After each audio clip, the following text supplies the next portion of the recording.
Minister, as you know, our aviation sector is in crisis. Could I ask you to update the House, please, on the trials of proposed pre-flight airport testing and airport protocols before entry into Ireland, the stage of the process and the position regarding the overall situation in relation to air travel in and out of the country?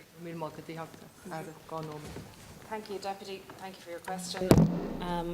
The Government's approach to international travel to date has sought to protect public health and contain the disease while respecting that in certain circumstances travel will be essential. Under the plan for living with COVID-19, it is proposed that Ireland will broadly support the European Commission's proposals on a coordinated approach to the restriction of free movement in response to the COVID-19 pandemic, and will continue to engage with Member States and the Commission to develop a regime that is consistent with public health requirements. The European Commission proposal is to promote a common approach to travel restrictions and movement within the EU.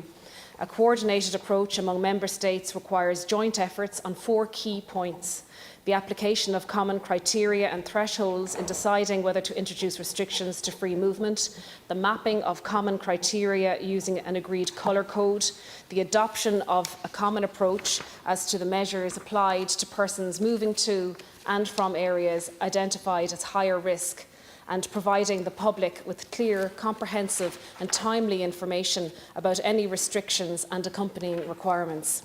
The proposal from the Commission is still under consideration by Member States, but there are 3 components.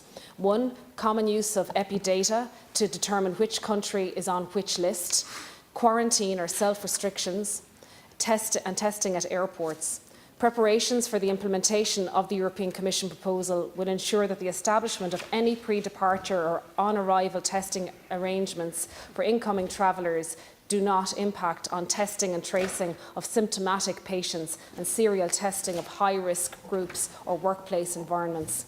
My department is therefore engaging with the Department of Health and the HSE in looking at possible ways to provide for a robust testing or screening regime which is consistent with public health requirements and cognizant of resources and capacity available within our health sector for the testing and tracing of the general public to allow for increased international travel.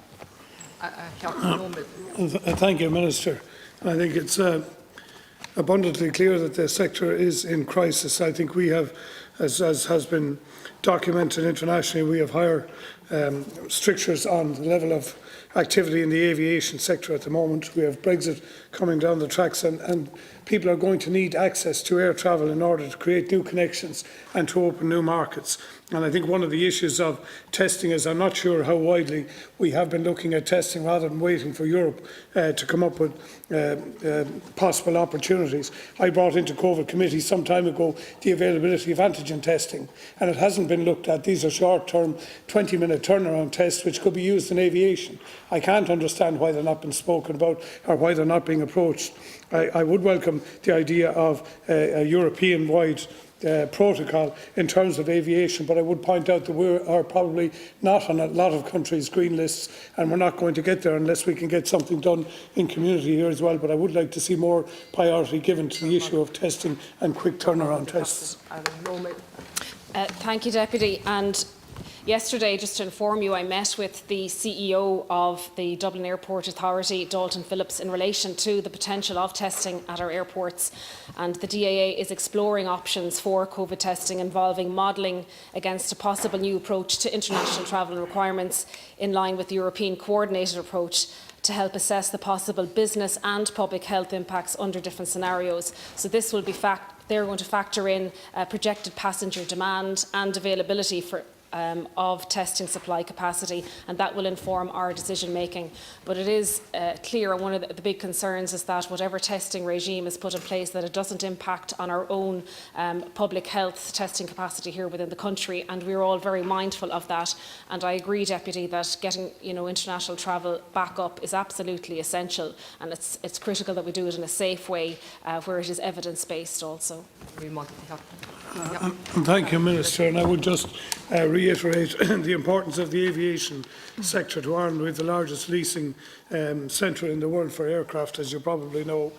We also have the issues of, particularly with respect to Ryanair, in terms of services into Cork and Shannon and Knock as well. And I would also ask you, please, if you would update me on the present situation of Waterford Airport's application for funding there under the Department of Transport. We are to get a new runway there in the future, and we're certainly hoping that we'll be out past COVID strictures, that we can get services into Waterford, which is very important to have a South East Regional Airport link as well, if you please. So maybe, as I said, to come back, and could I just also give a shout out to all of those in the Aer Lingus, particularly employment, and Ryanair, who are suffering a complete drop in their salary scales, and see what we can do in order to support that sector into the future, if you please. Thank you, Deputy. There's a number of issues there, and just finally in relation to the testing regime, and again it's important that we align ourselves broadly with Europe, and in relation to that it's important to say that the European proposal is a Commission recommendation for Council consideration on the 13th of October for adoption at a Council, as a Council recommendation. So the proposal is being dealt with under the Interior and Home Affairs branch of the Commission. So initial indications from the Irish Permanent Representation are that this will be a challenging proposal for Member States also. So the issue around testing, it is complicated. There's a lot of discussions happening here within my own department. As I say, I met at the DAA yesterday. The officials in my department yesterday also had meetings with the HSE and the Department of Health in relation to our approach. So every focus and effort is being put into the testing regime and ensuring that we can do that. In relation to the regional airports, my next question is in relation to that, and I can come back to you specifically on Waterford again. Thank you.